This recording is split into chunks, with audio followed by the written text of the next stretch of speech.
Bonjour, bonjour à tous et bienvenue sur la chaîne YouTube des Arts des Naissances Souveraines. Je suis très heureuse aujourd'hui d'accueillir Amélie. Bonjour Amélie. Hmm.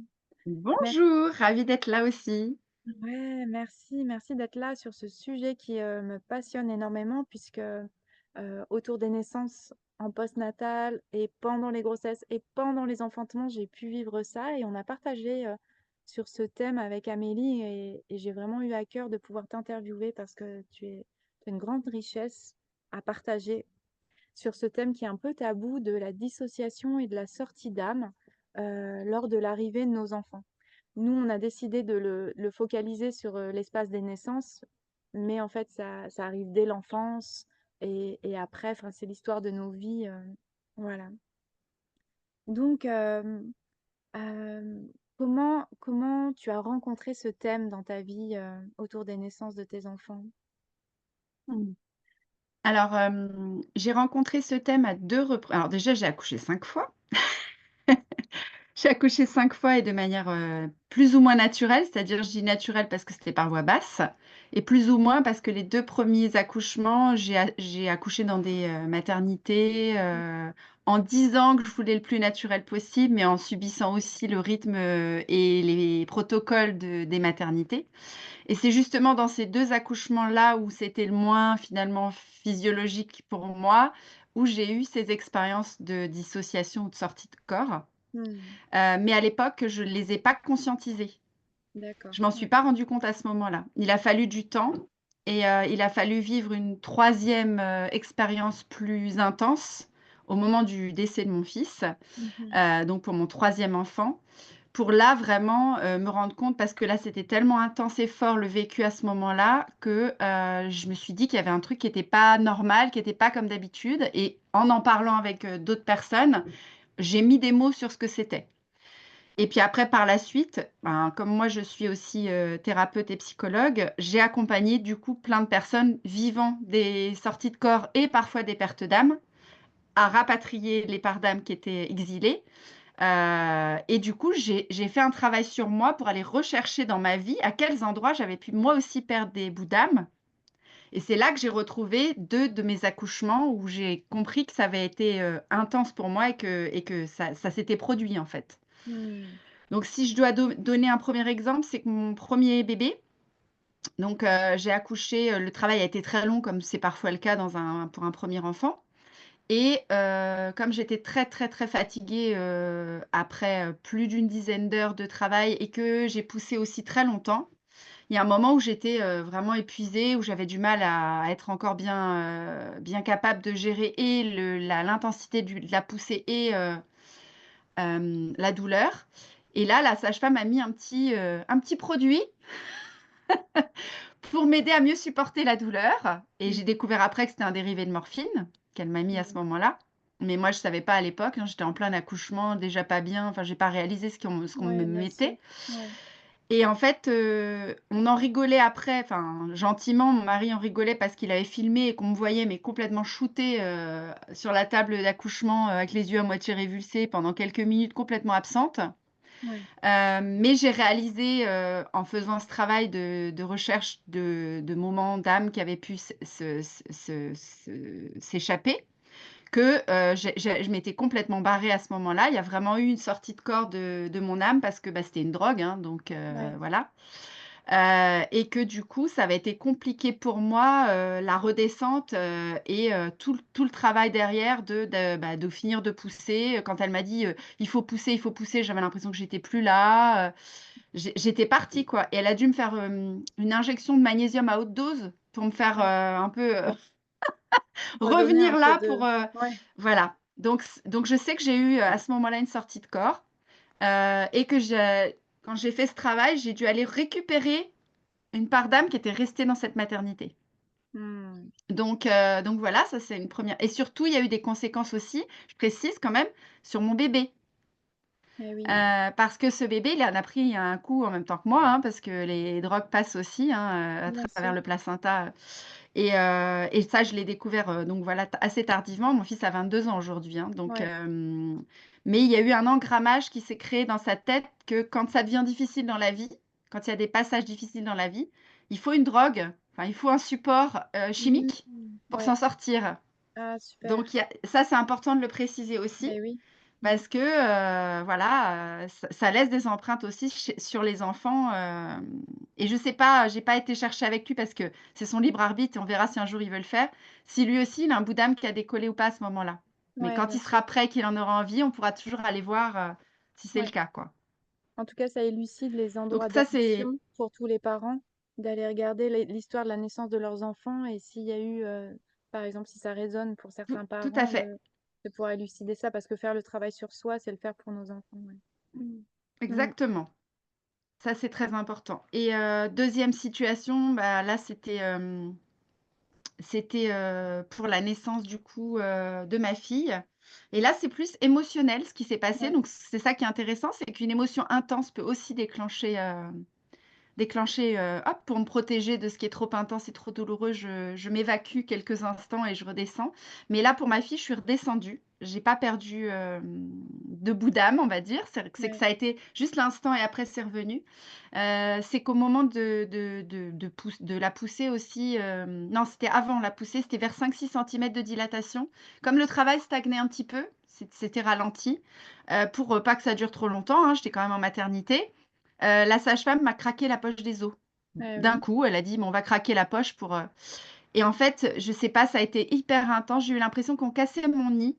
Vraiment, c'est comme ça que je Mmh. l'ai ressenti, Mmh. brusquement, et je me suis mise à pleurer et pleurer et pleurer. En même temps que le liquide amniotique coulait, j'avais des larmes Mmh. qui coulaient, en même temps et c'était tellement intense que j'ai eu un moment aussi, où je me suis absentée. Ouais. Mais là, j'ai senti que j'étais revenue et au moment de pousser, j'étais vraiment là et quand j'ai refait ce travail, je me suis rendu compte que j'étais bien redescendue.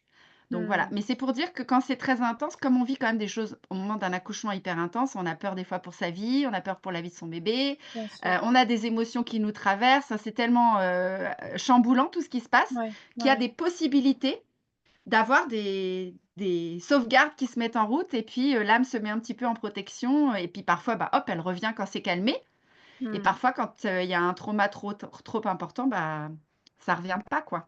Donc là, Ouais. il faut aller la chercher. Mmh. Ouais.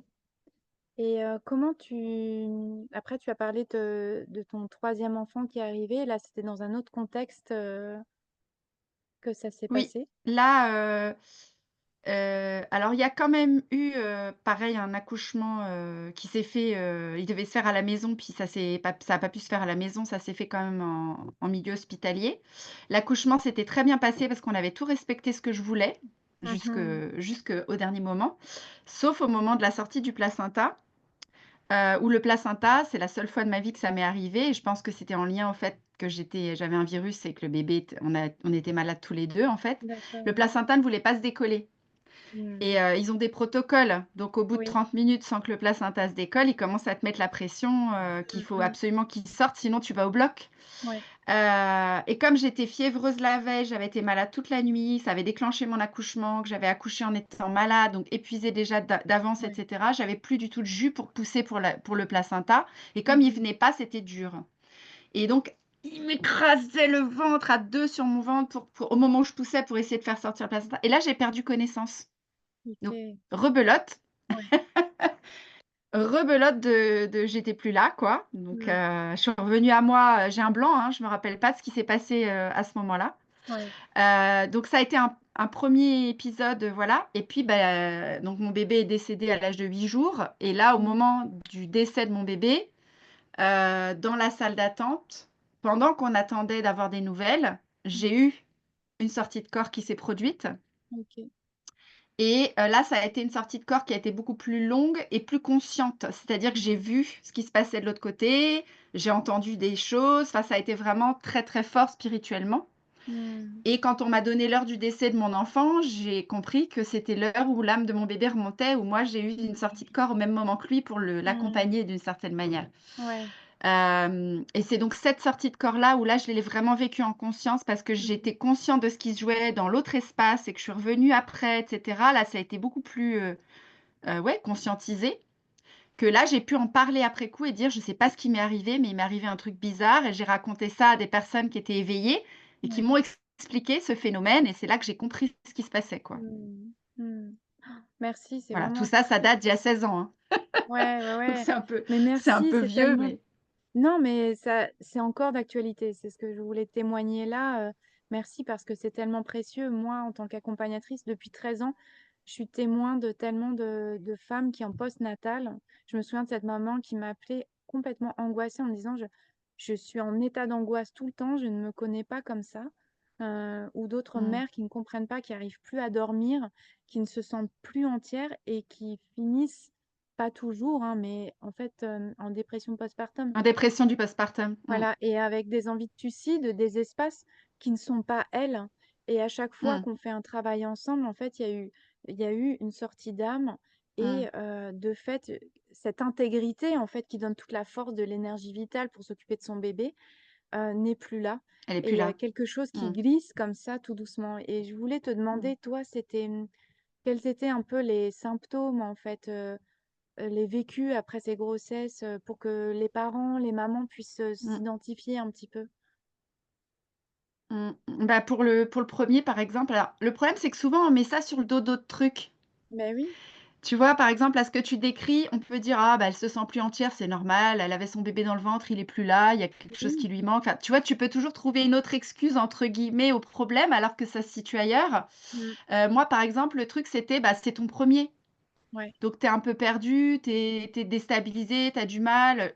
J'ai c'est le seul accouchement où j'ai eu, une déprime, un baby blues. Alors c'est pas tombé Mmh. en dépression du postpartum, mais pas loin. Tu vois? Ouais. J'étais Mmh. vraiment, j'étais débordée, dépassée, épuisée, j'avais l'impression que je comprenais pas ce qui m'arrivait, quoi, tu vois? Mmh. Mmh. J'étais, avec en plus un bébé, bah, je pense que lui, il a vécu le truc intensément aussi. Il avait la tête déformée à force de pousser et de redescendre vu que ça a duré Mmh. longtemps la sortie. Un bébé avec des besoins intenses qui pleurait beaucoup, qui avait besoin que je l'ai tout le temps sur moi et Mmh. moi, j'avais l'impression d'être complètement paumée et de plus être là Mmh. vraiment, quoi. C'était très, très compliqué. Heureusement, je pense que ce qui a évité la dépression du postpartum, c'est que j'ai été très soutenue. Ma mère a été très présente, elle venait beaucoup m'aider. Mmh mh. Si j'avais été toute seule à la maison dans cet état-là, je pense que j'aurais pu basculer dans une dépression du postpartum, à Ouais, mon ouais, avis, ouais. tu vois? Vu Ouais, comme ouais. c'était Mmh. parti. Mmh. Mais là, j'ai été très soutenue, très accompagnée et puis, bah, petit à petit, je pense que j'ai réussi à reprendre pied. Je sais pas trop comment je pourrais l'expliquer, mais c'est revenu petit à petit. Mais c'est vrai que ça a été, déboussolant, vraiment déboussolant, Mmh. Mmh. j'étais à côté de mes pompes, j'étais dans l'épuisement, vraiment l'épuisement et j'avais pas le moral. J'avais Mmh. l'impression de pas être capable, de pas y arriver, et je pleurais beaucoup. J'ai beaucoup pleuré pendant la première semaine, après la naissance, et ce que je voulais ajouter aussi qui me paraît intéressant, c'est parce que là, c'est une autre histoire, mais ça ressemble vraiment à ce que tu viens de décrire. Ouais. J'ai ma sœur qui a eu un très grave accident de voiture, il y a quelques années, Mmh mh. avec perte de connaissance et des vertèbres cassées. Donc elle a été sous coque après pour se reconstituer Ouais. et à l'époque, elle avait, une vingtaine d'années. C'était une toute jeune femme, tu vois? Et pendant des mois après, moi, comme j'étais psy, je le regardais d'un regard extérieur et je voyais qu'il y avait un phénomène pas normal qui était en train de se produire. Ouais. Alors que c'était une jeune fille qui était joyeuse et tout ce qu'on veut avant l'accident. Elle avait des propos complètement incohérents après, c'est-à-dire, «Pourquoi j'ai survécu? Qu'est-ce que je suis revenue faire sur terre et pourquoi je suis Mmh. là?» Elle déprimait complètement, elle voyait plus de sens à sa vie, et c'est un peu ce que tu décrivais avec les mamans, tu vois, qui après voient pas le sens de ce qu'elles font là et alors que tu dis: «Mais pourtant, elle a que 20 ans, elle est jeune, elle a toute la vie Ouais. devant elle, mais qu'est-ce Ouais, qu'elle ouais. me raconte là? C'est complètement Mmh. bizarre ce qu'elle me dit». Mmh. Et les mamans, c'est pareil, tu pourrais dire: «Bah, elles viennent d'avoir un bébé, elles ont la vie devant elles, elles ont ce petit Exactement. bébé à s'occuper». Mais en fait, c'est ça se situe ailleurs, quoi. C'est pas quelque Mmh. chose de raisonnable et de raisonné. C'est un Mmh. ressenti de vide et d'absence parce qu'il y a une part de nous qui est restée là-haut, Mmh. et que notre corps, il paraît un peu vide là sur terre, quoi. Donc Mmh. ça a plus de sens. Oui et puis parce que l'intention aussi, c'était de pouvoir discerner la dissociation et la sortie d'âme.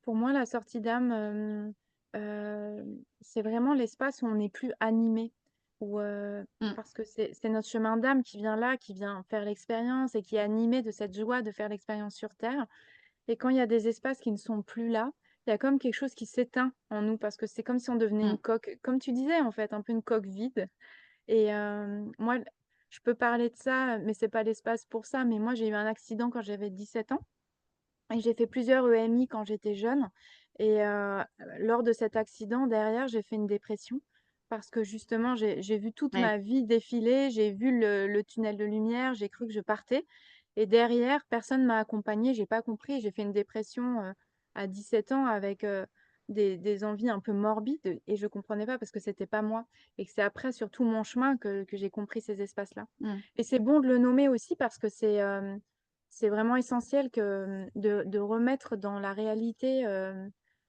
ces espaces où on a des chocs, en fait, de vie, de mort et où, l'âme, au moment de ses naissances, vu qu'il y a une violence, il y a quelque chose, c'est comme si c'était trop violent pour elle dans le corps et elle s'en dissocie. Il y a un bout qui reste bloqué.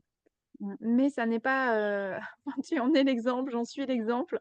En fait, notre chemin, c'est de pouvoir retrouver l'intégrité, aller récupérer ces Rassembler. bouts d'âme et d'énergie vitale qui sont restés bloqués à ces moments-là.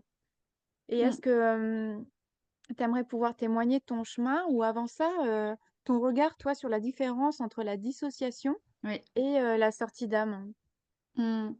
Alors pour moi, le mot dissociation, c'est le mot employé en psychiatrie. Tu vois, moi, Ouais, comme je suis psy, c'est on le y mot est. qu'on va en psychiatrie, en fait, quand on a l'impression qu'il y a 2 parts de la psyché qui se séparent, tu vois? Mmh, La part traumatisée et puis, la part, on va dire, «normale de l'être» entre guillemets.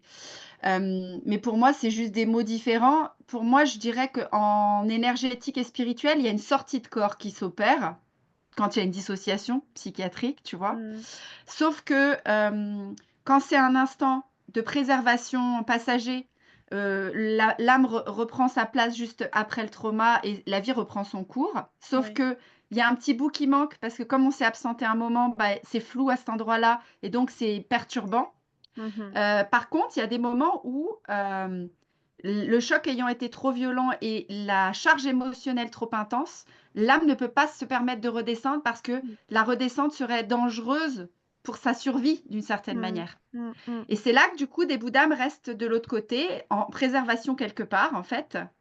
Et à cet endroit-là, il y a un travail thérapeutique, spirituel qui doit se faire pour pouvoir aller dans l'espace où est restée cette partie d'âme, la rassurer, la chercher, résoudre avec elle qu'est-ce qui a besoin d'être résolu, pour qu'elle Mmh. accepte de redescendre dans la totalité de l'être. Ça, c'est un Mmh. travail d'accompagnement que je fais maintenant depuis pas mal de temps, Ouais, pour diverses raisons, hein, des histoires de vie différentes, pas que des ouais. naissances, mais plein Mmh. de choses.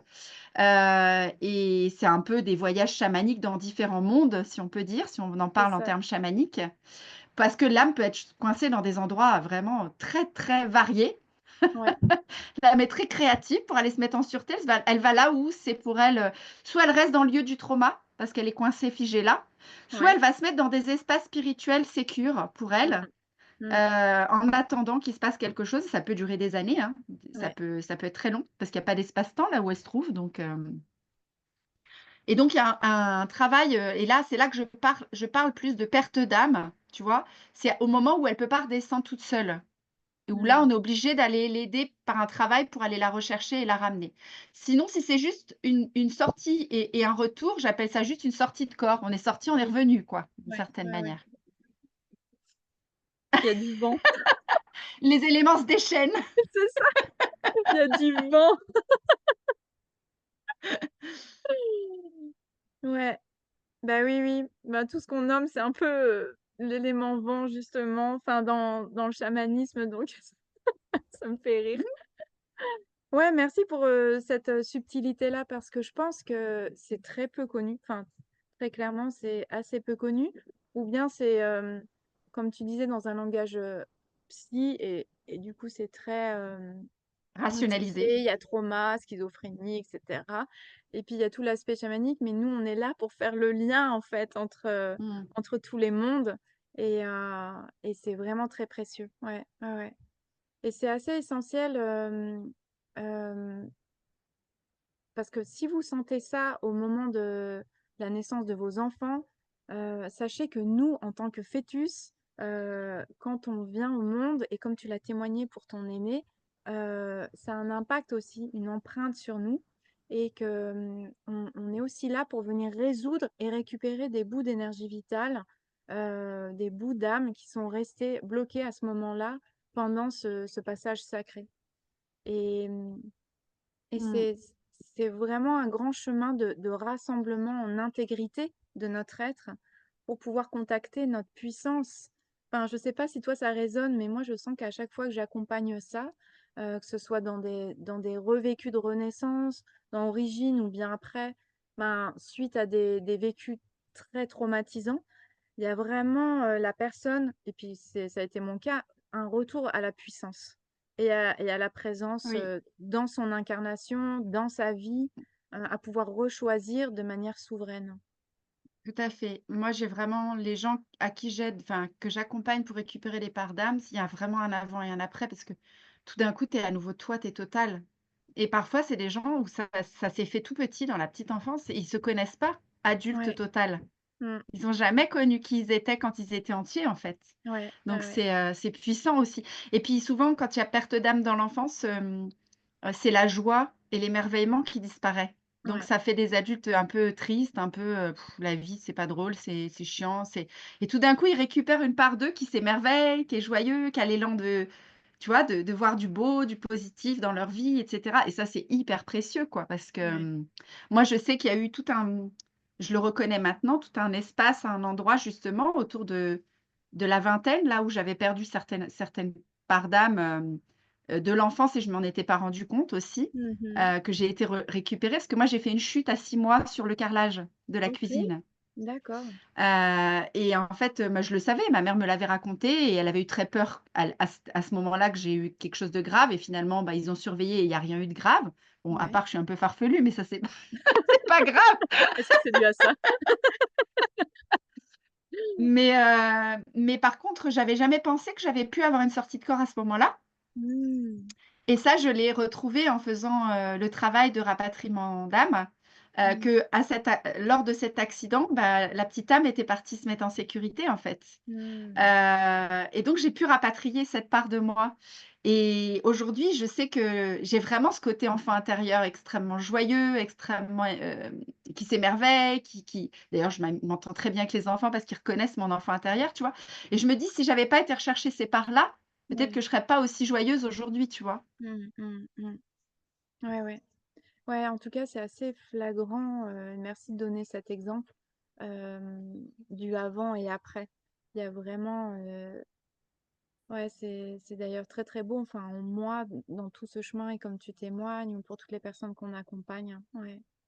Donc j'ai vraiment envie enfin, cette interview, on avait vraiment à cœur de le faire parce que moi, je suis témoin, je sais que ça touche beaucoup de femmes en postpartum et même pendant la grossesse, actuellement, là, j'accompagne plusieurs mamans qui ont perdu leur mère pendant la grossesse et on est en Mmh. train d'accompagner le chemin de, ben, il y a un départ dans la lignée et une nouvelle arrivée dans la lignée, tout ce qui joue d'un point de vue d'âme, mais aussi comment la mère, à un moment donné, à chaque fois, dans la grossesse, il y a eu le choix entre la mort et la vie. Est-ce que je prends soin de mon Mmh. bébé Mmh. et est-ce que je vais prendre soin de ma mère qui est en train de décéder? Et Mmh. je donne cet exemple parce qu'en fait, il y en a beaucoup, enfin, il y a vraiment beaucoup, beaucoup d'espaces d'expérience où ça se passe. Et comme tu dis, ça peut être Mmh. une dissociation légère ou vraiment une sortie d'âme, que ce soit pour le fœtus ou pour la mère. Mm. Parce que Mmh. là, on donne des exemples au moment de l'accouchement ou quand il y a des violences obstétricales ou que, il y a une trop grande violence de l'expérience dans le corps et que le corps ne peut pas supporter ça. Mais il y a aussi plein d'autres exemples qu'on énumère un peu au fur et à mesure. Mm. Ça peut être aussi l'annonce d'une grossesse. Oui, C'est-à-dire que tu exact. t'attends pas à être enceinte, c'est pas du tout le moment, c'est perturbant, c'est compliqué. D'ailleurs, moi, je pense que beaucoup de dénis de grossesse viennent de ça. Oui, oui, oui. La femme se dissocie quand elle apprend qu'elle est enceinte, tellement c'est fort, intense et heu, enfin, quand elle se rend compte que peut-être elle pourrait être enceinte. Tu sais, il y a une part d'elle qui sait et il y a une part Ouais. d'elle qui peut pas savoir parce que c'est trop Mmh. violent. Il y a une dissociation, il y a une sortie de corps et on se dit: «Mais comment elle peut ne pas sentir à 8 mois de grossesse que le bébé bouge et cetera?» Mais c'est parce Ouais. qu'en fait, elle est complètement dissociée, en fait, elle est plus Oui, là. oui, oui. Donc il Ouais, se passe des trucs dans son corps dont elle a plus conscience, tu vois? ouais. Et Mmh. pour avoir accompagné aussi, des mamans qui avaient été, enceintes ados et qui avaient fait des dénis de grossesse, Ouais. il y a tout un travail de récupération de l'âme et un travail aussi, de raccrochement à faire, de cet enfant qui des mamans qui culpabilisent en disant: «J'ai nié mon enfant pendant 8 mois parce que j'avais pas conscience qu'il était là». Mmh. Et donc on fait tout un travail pour remettre de l'amour et de la vie dans cette histoire et de raccrocher, donc voilà, il y a plein de choses comme ça qui sont incroyables et dans les accrochages mère-enfant aussi, les attachements du début, quand il y a Ouais, des choses trop traumatisantes qui se passent pendant l'accouchement et que l'attachement n'arrive pas à se mettre en place, et après la maman elle culpabilise en disant: «Je suis pas une bonne mère, j'arrive pas à m'attacher à mon bébé». En fait, c'est pas de sa faute, elle est plus là. Qu'est-ce que tu veux ouais. créer un attachement si ton âme n'est plus là, en fait? Mmh. Donc c'est important de les déculpabiliser, de leur expliquer le phénomène et puis de les aider effectivement à redescendre, à revenir parce que la mère, c'est l'ancrage sur terre pour l'enfant aussi. Donc c'est important qu'elle puisse revenir pleinement, ancrée là pour pouvoir, être l'arrimage de son bébé. Exactement, ouais. Ouais, ouais. Merci de donner tous ces exemples et de parler de déculpabilisation parce que, ouais, ce thème de bonne mère, mauvaise mère, c'est un gros Mmh, thème pour les femmes et j'adorerais pour qu'on puisse plonger dedans, lors d'un autre moment, ouais, ouais, ouais.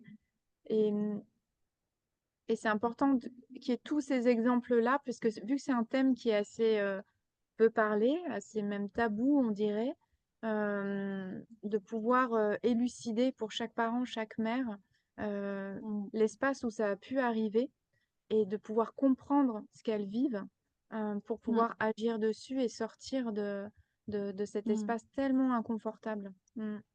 Il y a une Mmh. autre idée qui me vient aussi d'un autre exemple parce que du coup ça fait plus de possibilités. C'est, quelqu'un qui a vécu une naissance traumatisante, une femme qui a vécu une naissance traumatisante et au moment de la naissance de son enfant, ça réactive et elle revit le trauma de sa propre naissance à elle Ouais, et là, il y a sortie de corps. Ça ouais, aussi, ça arrive, ouais, ouais. Ça tu arrive, vois? même énormément, moi, c'est parce que j'ai beaucoup, observé ça que maintenant avec les parents que j'accompagne, je les accompagne à élucider leur propre naissance. Parce que Avant souvent ouais, l'accouchement? oui, oui, Ouais, c'est ouais. génial. Mmh, Parce qu'en fait, il y a vraiment c'est fou comme on donne naissance à nos enfants de la manière dont on est né, où on vient réparer nos mmh, naissances. Donc faire ça en mmh, amont, en préconception ou en début de grossesse, ça permet vraiment de libérer ça. Et un autre exemple qui était là, c'est aussi, ben, toutes les femmes qui ont ou les hommes, hein, qui ont vécu, des violences, au niveau du corps ou des abus. Hem, Ça vient tellement réactiver le fait mmh, de ce moment où il y a eu sortie d'âme ou dissociation parce que c'était insupportable, que la grossesse et l'accouchement est impossible. Donc j'ai beaucoup oui, d'observations au niveau de césariennes qui arrivent, ou ou une dissociation complète en fait, mmh, ou un déni de la grossesse ou un déni de l'accouchement. Oui, mmh, oui, ça va aller et en fait, il y a quelque chose qui où c'est pas supportable en fait. mmh. Mais parce que Il ça y ne a peut pas aussi, s'en occuper comme tu le disais, ça ne peut pas s'en occuper parce qu'on n'est pas entièrement là. tout à fait. Il y a aussi l'idée, on dit que le plancher pelvien, c'est le plancher des ancêtres, tu sais, dans le Oui, ouais, ouais, transgénérationnel bien sûr. et je sais que j'ai déjà vu aussi des cas où la mère ou retravaillé après, hein, bien sûr, où la mère ne pouvait pas accepter que sa fille passe Oui. par son périnée pour ne pas quelque part, c'était presque une sauvegarde pour ne pas qu'elle s'imprègne de ce viol ou de cet abus Mmh. qu'elle avait Mmh. subi et donc l'enfant ne peut pas sortir par la voie naturelle et on est obligé de lui faire une césarienne, comme s'il y avait, inconsciemment quelque chose qui se passait de cet ordre-là, tu vois? Oui, Ou ouais, alors ouais, ça peut aussi être, au moment où il y a des examens gynécologiques qui se font, où on veut exact. mettre des forceps, où on veut introduire quelque chose qui n'est Mmh. pas, ça vient réveiller à ce moment-là le trauma de l'abus ou, il y a tellement de choses qui sont complexes, subtiles et possibles, que je crois qu'effectivement, il faut juste informer pour que quand quelque chose ne se passe pas comme il faudrait, qu'on ne se sent pas bien, qu'on a l'impression de plus être soi-même, qu'il y a quelque chose qui ne va pas, de pouvoir faire appel et demander de l'aide pour que rapidement on puisse intervenir pour aider ces personnes, pour pas Mmh. qu'elles restent dans un mal-être pareil, elles et leur bébé, quoi. Exactement et que ce soit dès la préconception, parce que l'appel de l'âme de nos bébés viennent, toucher tout de suite nos âmes. Donc il y a tout de suite quelque chose qui peut se mettre en lumière. Pendant la grossesse, en post-accouchement, post-natal ou même des années après, comme tu le témoignes, rien que pour l'arrivée des prochains enfants, s'il y a cette conscience-là, c'est vraiment offrir le cadeau, déjà à nous-mêmes, de pouvoir, Mmh. retrouver notre intégrité, entièreté. Mmh. Ouais. Et puis de réparer un lien, là, la dame dont je te parlais avec le déni de grossesse, elle est venue me voir, sa fille avait 10 ans. donc Ouais. c'était vraiment vieux. Mais on a pu refaire des rituels, les rituels des 8 mois qu'elles n'avaient pas conscientisés Mmh. ensemble, mère-fille. Ouais. Je leur ai fait faire des rituels chaque mois pour Mmh. réparer cette grossesse qui avait été niée d'une certaine manière, tu vois? Ouais. Et dans Mmh. dans le lien mère-fille et dans la réparation de la psyché de la petite fille aussi, Mmh mh. ça a été hyper puissant. Oui. Donc faut se dire une chose, c'est que tout est toujours réparable d'une certaine manière, il y a toujours quelque chose à faire. Donc faut pas rester avec ça en disant: «Bon, bah, c'est foutu, ça s'est mal passé, c'est fini, quoi». Il y a toujours Ouais. quelque chose qu'on peut faire. Mmh. Exactement. Mmh. Toujours quelque chose qu'on peut faire et qu'on est en capacité de faire. Parce qu'il y a des fois, ça Mmh. nous paraît loin aussi, tout ce thème de l'âme. Nous, on en parle parce que parce qu'on est des gardiennes et que c'est facile pour nous, qu'on l'a vécu, qu'on mais voilà, c'est on peut être accompagné et c'est, quelque chose de très concret. Enfin, pour moi, c'est quelque chose de très concret, de pas Mmh. si, lointain ou éthérique, Mmh. et cetera, C'est quand ouais. tu l'as palpé que ça te paraît vachement concret et réel. Bien Mais sûr. c'est vrai que quand je vois bien la différence à aujourd'hui, comment ça me paraît tellement clair Mmh. et quand je l'ai vécu les toutes premières fois et que j'avais même pas conscience que je Bien l'avais sûr. vécu, tu vois? Ouais, C'est ouais. ça Mmh. le Ouais. C'est un peu l'idée de cette interview, échange entre nous. Ouais, je te remercie beaucoup Amélie, vraiment. Est-ce que avec tu grand aurais plaisir. un message à offrir à tous ceux et toutes celles, j'aime bien clôturer les interviews avec ça, un message qui serait là pour, clôturer ce temps ensemble? Mmh. Beh, ce qui me vient comme ça là spontanément, c'est le mot amour, parce que, bah, mettre, au monde un enfant, c'est un acte d'amour. Et quand on remet de l'amour sur ce qui a été douloureux, difficile, ben, en fait, on arrive à tout guérir avec ça, avec cette Mmh. vibration-là. Donc voilà, c'est le mot amour qui me vient pour finir, pour Mmh. clôturer. Mmh. Magnifique. Merci beaucoup et puis, ben, pour toutes celles et ceux qui sentent une résonance avec, cette interview, ce partage, il y aura les liens d'Amélie en dessous de la vidéo et on est toutes les 2 disponibles, à être là pour vous soutenir dans ce chemin si vous sentez qu'il y a quelque chose qui résonne fort et qui appelle, à retrouver son entièreté, à travers vos expériences et votre chemin de vie. Merci beaucoup Amélie, merci Avec grand infiniment. plaisir. Ouais.